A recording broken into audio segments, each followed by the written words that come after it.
Hi, welcome to the Gamesplainer. I'm Jeff the Gamesplainer, and today I'm gamesplaining Plague Inc. In Plague Inc, our job is to create a plague that kills the world. That's it. So, each player has been given a randomly selected starting country, and they place one of their tokens on that to say that they've got some form of disease in that country. The game plays one person at a time. Each player has their own board like this. It has a summary of the game turns down on the right hand side.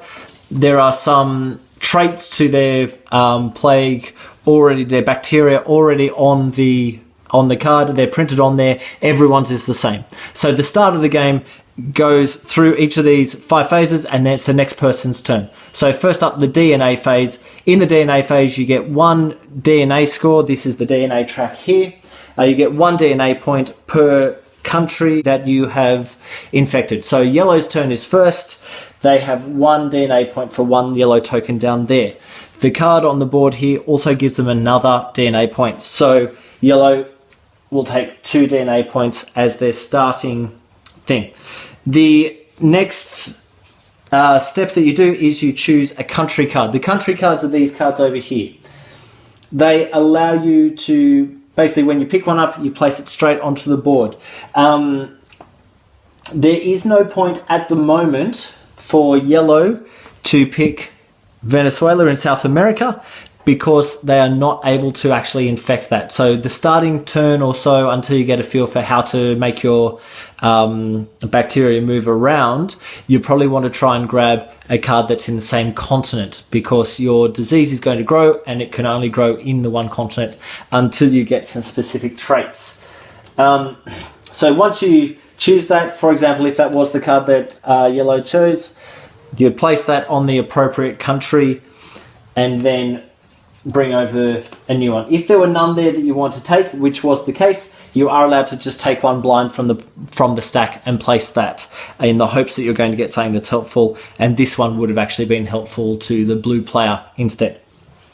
The other thing you can do, instead of taking a country card and placing it on the board, is you could take a country card and discard it. So, for example, if there was a Europe card here that you desperately didn't want this player to be able to get, you could take that, throw it into a discard pile, and then you also would discard any of these trait cards that you had left in your hand and take 5 new trait cards. I'll go into what they are in a second, but that's how you actually replace your trait card hand, is through that discarding of a country card. The next step, or the next phase, is the evolution phase. The evolution phase is where you use your trait cards. So here is a hand of trait cards. You'll notice there is a cost in the top left corner. That's how much DNA it will cost you to actually put that trait onto your board. So at the moment, yellow only has 2 as their DNA score. So they can cost 2, spend 2, and take one of these 2 cards to put onto their player board. Now, what do these trait cards do? What are we looking for?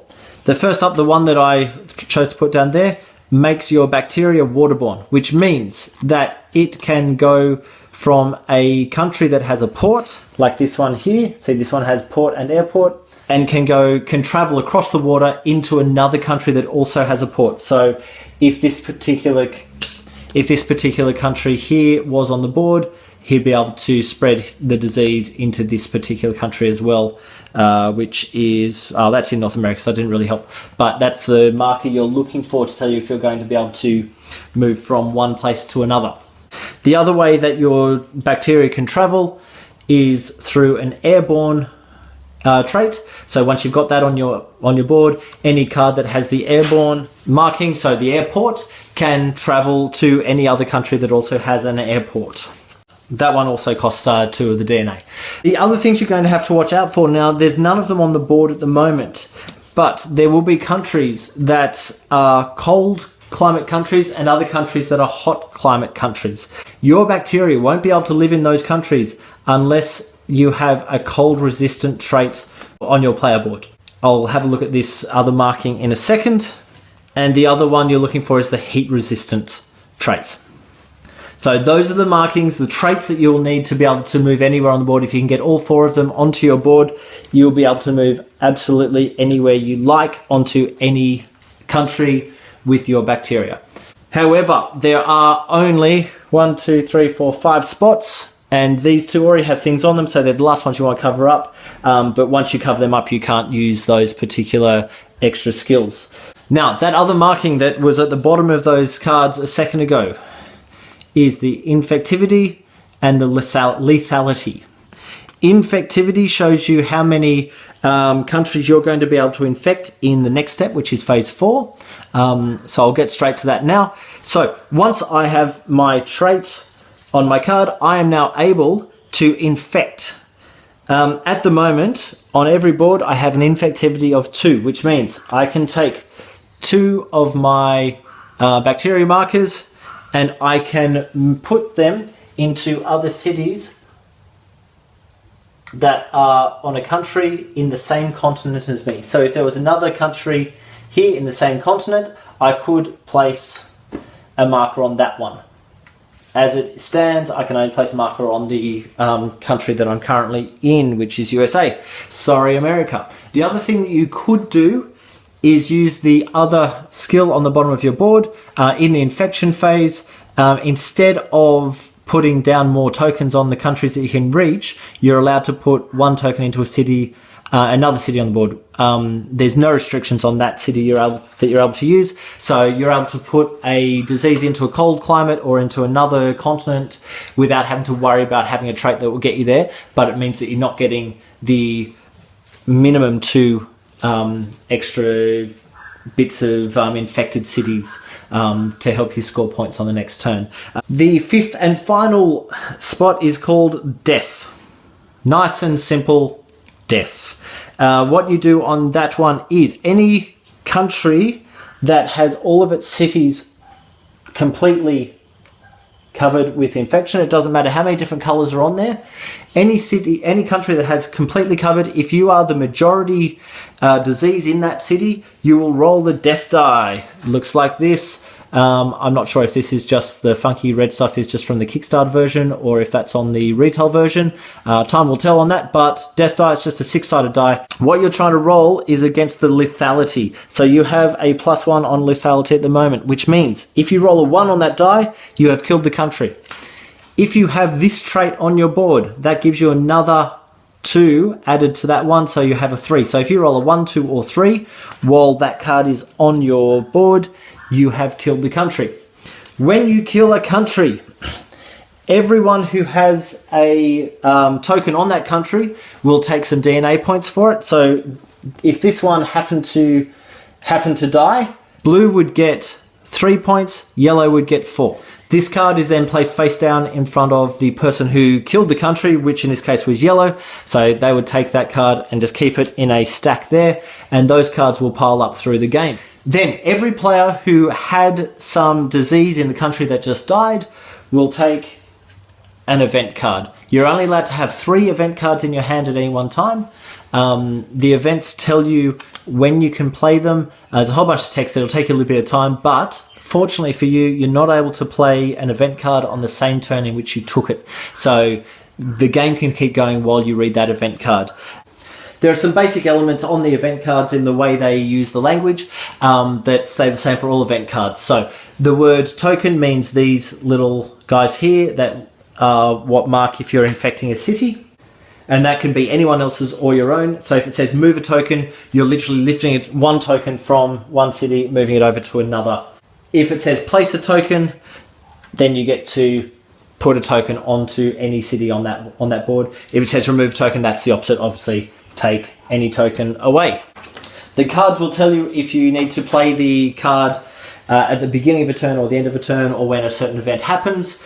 So watch out for that as well. But it's a maximum of 3 in your hand at any one time. You are allowed to play more than 1 at a time though.